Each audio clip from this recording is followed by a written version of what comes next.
ಬದುಕಿನಲ್ಲಿ ಕರುಳು ಮತ್ತು ಕೊರಳಿನ ಮಾತುಗಳ ನಡುವಿನ ವ್ಯತ್ಯಾಸ ತಿಳಿಯುವುದು ಮುಖ್ಯ. ಸ್ವಾರ್ಥವಿಲ್ಲದ ಆತ್ಮಪೂರ್ವಕ ಸೇವೆ ಮನುಷ್ಯನಿಗೆ ಬದುಕಿನುದ್ದಕ್ಕೂ ನೆರವಾಗುತ್ತದೆ ಎಂದು ಹಾಸನ ಆದಿಚುಂಚನಗಿರಿ ಶಾಖಾ ಮಠದ ಶ್ರೀ ಶಂಭುನಾಥ ಸ್ವಾಮೀಜಿ ತಿಳಿಸಿದರು. ಶಾಸಕ ಸಿಮೆಂಟ್ ಮಂಜು ಅವರ ಜನ್ಮದಿನದ ಅಂಗವಾಗಿ ಗುರುವೇಗೌಡ ಕಲ್ಯಾಣ ಮಂಟಪದಲ್ಲಿ ಆರೋಗ್ಯ ತಪಾಸಣಾ ಶಿಬಿರವನ್ನು ಉದ್ಘಾಟಿಸಿ ಮಾತನಾಡಿದ ಅವರು, ಆತ್ಮಪೂರ್ವಕವಾಗಿ ಮಾಡಿದ ಸೇವೆ ಬದುಕಿನುದ್ದಕ್ಕೂ ನೆರವಾಗುತ್ತದೆ. ಸ್ವಾರ್ಥದಿಂದ ಮಾಡಿದ ಸೇವೆ ಕ್ಷಣಿಕ. ಬಡವರ ಸೇವೆ ಮಾಡುವುದರಿಂದ ದೇವರ ಕೃಪೆಗೆ ಪಾತ್ರರಾಗಬಹುದು. ಹುಟ್ಟಿದ ನಾಡು ಹಾಗೂ ಹೆತ್ತ ತಾಯಿ ಸ್ವರ್ಗಕ್ಕೆ ಸಮ. ಈ ಇಬ್ಬರಿಗೂ ಆತ್ಮಪೂರ್ವಕ ಸೇವೆ ಮಾಡಿದರೆ ಮತ್ತಾವ ದೇವಸ್ಥಾನಕ್ಕೂ ಹೋಗುವ ಅಗತ್ಯವಿಲ್ಲ ಎಂದರು.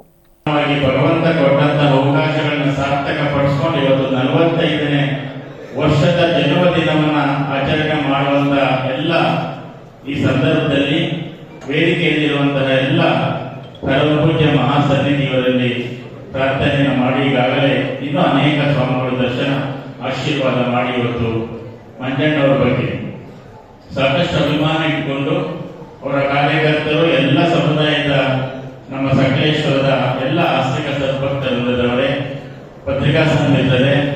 ಉಚಿತ ಆರೋಗ್ಯ ತಪಾಸಣಾ ನಿಮ್ಮೆಲ್ಲರ ಸೇವೆ ಮಾಡಲಿಕ್ಕೆ ಬಂದಿರುವಂತಹ ನಮ್ಮ ಹಾಸನ ಹಿಂಸ ಎಲ್ಲ ಇಸಲೂರು ತೆಂಕಲಗೂಡು ಬ್ರಹ್ಮನಟದ ಶ್ರೀ ಚನ್ನಸಿದ್ದೇಶ್ವರ ಶಿವಾಚಾರ್ಯ ಸ್ವಾಮೀಜಿ ಆಶೀರ್ವಚನ ನೀಡಿ, ಬದುಕು ಮಾದರಿಯಾಗಿರಬೇಕು. ಹೇಗಾದರೂ ಬದುಕುವುದಕ್ಕೆ ಅರ್ಥವಿಲ್ಲ, ಹೀಗೆ ಬದುಕಬೇಕೆಂದು ಬದುಕಿದಾಗ ಬದುಕಿಗೆ ಅರ್ಥ ಬರುತ್ತದೆ. ಸಾಧಕರು ನಮ್ಮ ಮಾದರಿಗಳಾಗಬೇಕು. ಆದರೆ ಇಂದಿನ ಯುವ ಜನಾಂಗಕ್ಕೆ ಯಾರ್ಯಾರು ಮಾದರಿಯಾಗುತ್ತಿದ್ದಾರೆ ಎಂಬುದನ್ನು ಗಮನಿಸಬೇಕು ಎಂದರು. ಎಲ್ಲೋ ತನಕ ಜನಪ್ರಿಯ ಶಾಸಕರಾಗಿ ಗೆದ್ದ ನಂತರ ಜನೋಪಯೋಗಿ ಶಾಸಕ ಆಗ್ತಕ್ಕಂಥದ್ದು. ಎಲ್ಲೂ ಅವರಿಗೆ ಏನಾಗಬೇಕು ಅಂದ್ರೆ ಅವರು ಜನಪ್ರಿಯ ಶಾಸಕರಾಗಿರಬೇಕು. ಗೆದ್ದ ನಂತರ ಜನರ ಉಪಯೋಗಿ ಶಾಸಕರಾಗಿ ಮುಂದುವರಿಬೇಕು.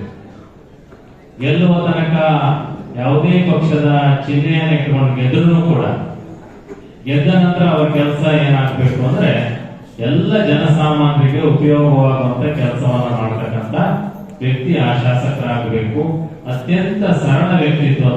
ಏಕೆಂದ್ರೆ ಮಂಜುನಾಥರವರು ಗೆಲ್ಲುವುದಕ್ಕಿಂತ ಮೊದಲೇ ಶಾಸಕ ಸಿಮೆಂಟ್ ಮಂಜು ಮಾತನಾಡಿ, ಜನರು ನನಗೆ ಕೊಟ್ಟ ಅಧಿಕಾರವನ್ನ ಶಕ್ತಿ ಮೀರಿ ಒಳ್ಳೆಯ ಕೆಲಸಗಳಿಗೆ ಬಳಸಿಕೊಳ್ಳುತ್ತೇನೆ. ನನ್ನಿಂದ ಜನರಿಗೆ ಯಾವುದೇ ದ್ರೋಹವಾಗುವುದಿಲ್ಲ. ನನ್ನ ಜೀವನದ ಕಟ್ಟಕಡೆಯವರೆಗೂ ಕ್ಷೇತ್ರದ ಅಭಿವೃದ್ಧಿಗೆ ಶ್ರಮಿಸುತ್ತೇನೆ ಎಂದರು. ಎಲ್ಲ ನಮ್ಮ ಮುಖಂಡರುಗಳು, ನನ್ನ ಆತ್ಮೀಯ ಸ್ನೇಹಿತರುಗಳು, ನಮ್ಮ ಪಕ್ಷದ ಎಲ್ಲ ಕಾರ್ಯಕರ್ತರುಗಳು, ಎಲ್ಲ ಮುಖಂಡರು ಸೇರಿ ಉತ್ತಮವಾದ ಕಾರ್ಯಕ್ರಮವನ್ನು ಮಾಡಿದ್ದಾರೆ. ಈ ಒಂದು ಸಂದರ್ಭದಲ್ಲಿ ನಮ್ಮ ಜಿಲ್ಲಾಧ್ಯಕ್ಷರ ಸಿದ್ದೇಶ್ವರ ಉಪಸ್ಥಿತರಿದ್ದಾರೆ. ಜಯಣ್ಣವರಿರ್ಬೋದು, ನಮ್ಮ ವಿದ್ಯಾರ್ಥಿಗಳಿರ್ಬೋದು, ಚಂದ್ರಕಲಾಕರ್ಬೋದು, ಎಲ್ಲರೂ ಕೂಡ ಒಂದು ಆಶೀರ್ವಾದವನ್ನು ಮಾಡಿದ್ದಾರೆ. ನಮ್ಮೆಲ್ಲರ ಉದ್ದೇಶ ಒಂದೇ, ಕೊಟ್ಟಿರ್ತಕ್ಕಂಥ ಅಧಿಕಾರವನ್ನು ಉಪಯೋಗವನ್ನು ಮಾಡಿ ಕಿಂಚಿತ್ ಕೂಡ ದುರ್ಬಳಕೆ ಮಾಡ್ತಾ ಇರೋ ರೀತಿಯಲ್ಲಿ ಈ ಕ್ಷೇತ್ರದ ಕಟ್ಟ ಕಡೆ ಕೂಡ ಪ್ರಾಮಾಣಿಕವಾಗಿ ನ್ಯಾಯ ಕೊಡ್ತಕ್ಕಂಥ ಕೆಲಸವನ್ನ ಮಾಡಬೇಕು ಅಂತಕ್ಕಂಥ ಇಚ್ಛಾಶಕ್ತಿ ಇಟ್ಕೊಂಡು ಕೆಲಸ ಮಾಡ್ತಾ ಇದ್ದೀನಿ. ನಿಮ್ಮೆಲ್ಲರ ಆಶೀರ್ವಾದ ಪ್ರೀತಿ ಹೀಗೆ ಮುಂದುವರಲಿ ಅಂತೇಳಿ ಸಂದರ್ಭದಲ್ಲಾದ್ರೂ ಕೂಡ ಭಾವಿಸ್ತಾ, ಒಬ್ಬ ಸಾಮಾನ್ಯ ವ್ಯಕ್ತಿಗೆ ಶಾಸಕ ಸ್ಥಾನವನ್ನು ಕೊಟ್ಟಿದ್ದೀರಾ. ಕೊಟ್ಟಿರ್ತಕ್ಕಂಥ ಸ್ಥಾನವನ್ನ ಈ ಕ್ಷೇತ್ರದ ಅಭಿವೃದ್ಧಿಗೆ, ಈ ಕ್ಷೇತ್ರದ ಕಟ್ಟ ಕಡೆಯ ವ್ಯಕ್ತಿಗೂ ಕೂಡ ಪ್ರಾಮಾಣಿಕವಾಗಿ ಕೆಲಸ ಮಾಡ್ತಕ್ಕಂಥ ಕೆಲಸವನ್ನ ನನ್ನ ಆತ್ಮ ಸಾಕ್ಷಿಯಾಗಿ ಈ ಸಂದರ್ಭದಲ್ಲಿ ಮಾಡ್ತಾ ಇದ್ದೀನಿ ಅಂತ ಹೇಳ್ತಾ, ನಿಮ್ಮ ಆಸೆ ಪ್ರೀತಿವಾಗಿದ್ದೆ. ನಿಮ್ಮ ಪ್ರೀತಿಗೆ ಖಂಡಿತವಾಗಲೂ ಕೂಡ ನಾನು, ನನ್ನ ಕುಟುಂಬ, ನನ್ನ ಜೀವನ. ವೇದಿಕೆಯಲ್ಲಿ ಕಲ್ಮಠದ ಶ್ರೀ ಮಹಂತ ಸ್ವಾಮೀಜಿ, ಕಾರಜವಳ್ಳಿ ಹಿರೇಮಠದ ಶ್ರೀ ಸದಾಶಿವ ಶಿವಾಚಾರ್ಯ ಸ್ವಾಮೀಜಿ, ಸಂಕ್ಲಾಪುರ ಮಠದ ಕಿರಿಯ ಶ್ರೀ ಶಾಂತವೀರ ಮಲ್ಲಿಕಾರ್ಜುನ ಸ್ವಾಮೀಜಿ, ಹಾಸನ ತಣ್ಣೀರುಹೊಳ ಮಠದ ಶ್ರೀ ವಿಜಯಕುಮಾರ ಸ್ವಾಮೀಜಿ, ಮುಖಂಡರಾದ ಪ್ರತಾಪ್, ವಳಲಹಳ್ಳಿ ಅಶ್ವಥ್, ನೇತ್ರ ಮಂಜುನಾಥ್, ಹಾಸನ ಕಿಮ್ಸ್ ಆಸ್ಪತ್ರೆಯ ನಿರ್ದೇಶಕ ಡಾ ರಾಜಣ್ಣ ಸೇರಿದಂತೆ ಇತರರು ಹಾಜರಿದ್ದರು.